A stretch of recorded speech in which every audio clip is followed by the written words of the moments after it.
to cover a really common question that we get, and that's what's the difference between PLA and PLA Prime? They look about the same, they print about the same, so I wanted to dig in and tell you what the difference is. Our PLA is made from a resin produced by NatureWorks. It's NatureWorks 4043D. The NatureWorks 4043D is a wonderful resin, produces a great quality filament that would be considered an engineering grade PLA, but it's also an all-purpose material. So we use it to make 3D filament, but it's also used for injection molding and other various forms of plastic.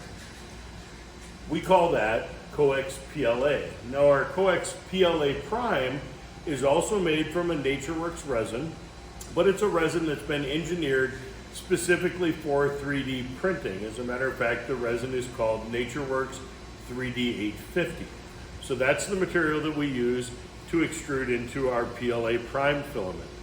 Both are going to print at virtually the same temperature.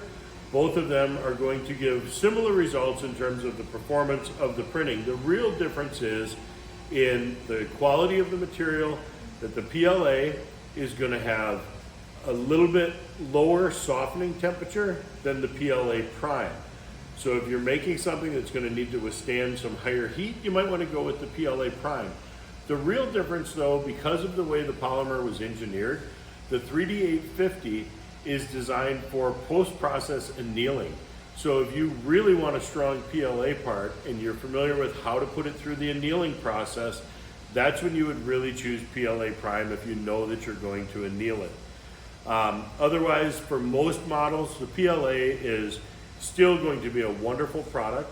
And on a side note, I do want to point out that it's an unfortunate reality in the 3D printing world that there is no regulation or compliance or anything on what a manufacturer calls their product.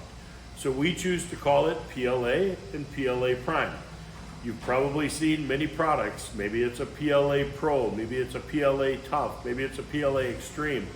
The sad reality is that there's no governing body that says that what has to make that up. It's very arbitrary, and manufacturers will call their product whatever they want. In fact, we would put our PLA, our base PLA, up against just about any filament that comes in from overseas that's called PLA Pro or PLA Tough or PLA something else. We're very, very proud of the PLA that we make, and it's a great all-purpose material.